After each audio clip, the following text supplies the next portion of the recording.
আমাদের সভাপতি সাহেব আমার জন্য মন্ত্রিত্বের কথা বলেছেন। মন্ত্রিত্ব সাময়িক বিষয়, মন্ত্রিত্ব সাময়িক বিষয়। আমাদের হাফিজ জি হুজুর মন্ত্রিত্ব করেন নাই, আমাদের শেখুল হাদিস আল্লামা আজিজুল হক মন্ত্রিত্ব করেন নাই, আমাদের মুফতি আমিনী রহমতুল্লাহ আলাইহিও মন্ত্রিত্ব করেন নাই, স্যার সৈয়দ ফজলুল করিম পীর সাহেব চরমনাই রাহিমাহুল্লাহ মন্ত্রিত্ব করেন নাই, আল্লামা আহমদ শফি মন্ত্রিত্ব করেন নাই, আল্লামা জুনায়েদ বাবু নগরী মন্ত্রিত্ব করেন নাই। আমাদেরও প্রয়োজন না পড়লে মন্ত্রিত্ব করার খাহেশ নাই। তবে একটা খাহেশ আছে, একটা চিন্তা আছে। বাংলাদেশে বোনাস হায়াতটা আমি পাইছি, আমার বেঁচে থাকাটা এখন বোনাস। যদিও বয়স আমার খুব বেশি না, 51 বছর মাত্র শেষ হয়েছে, সেই হিসাবে আমার বয়স স্বাভাবিক হায়াত অনুযায়ী বোনাস বলার কথা না। যেই ষড়যন্ত্রের জাল ভেদ করে আল্লাহ পাক আমাকে আমাদের পূর্ববর্তী আকাবের সালাসার পরে আল্লাহ আমাকে হায়াতে রেখেছেন, এটা আল্লাহ পাকের বিশেষ কুদরত। আমাকে চেষ্টা করেছিল তারা জনবিচ্ছিন্ন করার, আল্লাহ পাক রব্বুল আলামিন মানুষের অন্তরের মধ্যে আমার প্রতি মোহাব্বত এবং ভালোবাসা বৃদ্ধি করে দিয়েছেন। এটা আমার কোনো কারামত নয়, এটা আল্লামা আহমদ শফির কারামত, এটা আল্লামা জুনায়েদ বাবু নগরীর কারামত, এটা আল্লামা নূর হোসেন কাসিমের কারামত। তাদের এই হত্যাকাণ্ডের কথাটুকু জাতির সামনে তুলে ধরার জন্যই হয়তো আল্লাহ আমাকে বাঁচিয়ে রেখেছেন। পরিষ্কার বলতে চাই, পরিষ্কার বলতে চাই, জালিম ফ্যাসিবাদী স্বৈরাচারী হাসিনার আমলেও হকের মূল কথার ক্ষেত্রে আপোষ করার চিন্তা করি নাই। ভালো ভালো বুঝাইছিলাম, মরা বাপের মূর্তি বানায়েন না, ভালো হবে না। মানুষটা মারা গেছে এবং তাকে আমরা মুসলমানই মনে করি, কাজেই তার মূর্তি বানায় আল্লাহর সামনে তাকে লজ্জিত করেন না, জনগণের সামনে তাকে অপমান করার ব্যবস্থা করেন না। কথাটা ভালো লাগলো না আমাদের। আমার বিরুদ্ধে তিনি ক্ষিপ্ত হলেন, জাতীয় সংসদে তিনি আমার বিরুদ্ধে কথা বললেন, তার গোটা রাষ্ট্রযন্ত্রকে আমার বিরুদ্ধে জ্বালিয়ে দিলেন। ডিজিএফআই, এনএসআই সহ প্রত্যেকটা গোয়েন্দা সংস্থা যাদের কাজ ছিল রাষ্ট্রের নিরাপত্তা নিশ্চিত করা, সব কাজ বাদ দিয়ে তারা আমাদের আলেম সমাজকে জাতির সামনে হেয় প্রতিপন্ন করার জন্য তারা মাঠে নামলো। খালি কাদের কাদেরকে বরখাস্ত করতেছেন দেখতেছি আমরা। আমাদের ওই নাটকের সময় কারা কারা ছিল অনেকের চেহারা আমার মনে আছে।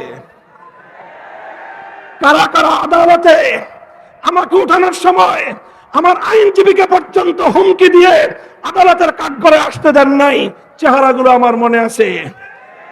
আদালতে থাকবে বিচারক আর আইনজীবীরা। আমাকে আদালতে উঠানোর সময় সশস্ত্র বাহিনীর সদস্য সেখানে উপস্থিত কেন ছিল প্রশ্নটা আজকে করলাম না, প্রয়োজন হলে ভবিষ্যতে করব। মনে রাখবেন, মনে রাখবেন, আলেম সমাজকে জাতির কাছ থেকে বিচ্ছিন্ন আপনারা করতে পারবেন না। কারণ উলামায়ে কেরাম আল্লাহর জন্য কাজ করেন, আল্লাহর দ্বীনের জন্য কাজ করেন, হকের ঝান্ডা সমুন্নত করার জন্য কাজ করেন। জীবনের পরোয়া করার সময় নাই। বলে দিই, আবারও বলছি, হিন্দু ধর্মাবলম্বীরা তারা তাদের মন্দিরে মূর্তি কয়টা বানাবে সেটা নিয়ে আমাদের মাথা ব্যথা নাই। হ্যাঁ, একটা আফসোস আছে যে তারা সঠিক ধর্ম পেল না, ইসলাম ধর্ম গ্রহণ না করে জাহান্নামের পথে তারা চলতেছে, মনে ব্যথা আছে। কিন্তু তাদের মূর্তি নিয়ে আমাদের মাথা ব্যথা নাই। কিন্তু মুসলমানদের কোন জাতীয় স্থাপনায় রাষ্ট্রীয় সম্পদ ব্যয় করে মূর্তি বানাবেন, আমরা মুখে আঙ্গুল দিয়ে চুষবো। ফ্যাসিস্ট হাসিনার আমলেও হয় নাই, ভবিষ্যতেও হবে না। বাংলাদেশে নতুন করে আর কোনদিন ভাস্কর্যের নামে মূর্তি সংস্কৃতি বাস্তবায়ন করতে দেব না। প্রস্তুত থাকবেন তো ইনশাআল্লাহ?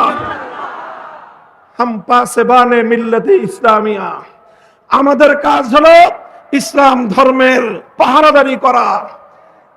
হাফিজ হুজুর বলতেন যে তোমরা রাষ্ট্র চালাইতেছো, চালাও, ওটা নিয়ে কারাকারি করার খুব আগ্রহ আমাদের নাই। আমাদের জায়গাগুলোকে কাজ করার জন্য নির্বিঘ্ন পরিবেশ তোমরা রাখবা। আমাদের কোনো কাজের ব্যাপারে নাক গলাতে আসবে সে নাক আমরা কেটে ফেলবো। আমার আগামী প্রজন্মের কোন সন্তানকে নাস্তিক্যবাদে দীক্ষিত করবার কোন পায়তারা বরদাস্ত আমরা করব না। এই বিষয়গুলোকে বাদ দিতে হবে। আগামী প্রজন্ম যেন ইসলামের নবী মুহাম্মদ আরবি সাল্লাল্লাহু আলাইহি ওয়াসাল্লামের সিরাত এবং তার জীবন সম্পর্কে যেন জানতে পারে। এই ধরনের শিক্ষা কারিকুলাম এবং শিক্ষা সিলেবাস জাতীয় শিক্ষা ব্যবস্থায় অন্তর্ভুক্ত করতে হবে। এগুলো যদি করেন, ইসলাম ধর্মটা যদি নির্বিঘ্ন নিরাপদ থাকে, আমরা যারা আল্লাহর জমিনে আল্লাহর দ্বীনকে গালেব করে আন্দোলন করি, সংগ্রাম করি, রাজনীতি করি, আমাদের রাজনীতি নিয়ে যদি কারো অ্যালার্জি চুলকারি না থাকে, তার ব্যাপারেও আমরা জিরো টলারেন্স নীতিতে যাব না। কিন্তু যে আমার জমিনে ইসলামের নামে আল্লাহর জমিনে আল্লাহর দ্বীনকে বিজয়ী করবার রাজনীতির উপর আঙ্গুল তুলতে চাবে, সে আঙ্গুল আমরা ভেঙে ফেলবো। কথা পরিষ্কার। এটাই সিরাতুন নবী, এটাই সিরাতুন নবী। আমরা নরমের নরম থাকতে চাই, নম্রভাবে দ্বীনের দাওয়াত দিতে চাই।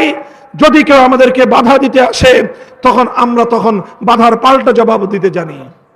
আল্লাহ পাক আমাদেরকে বুঝবার তৌফিক দান করেন।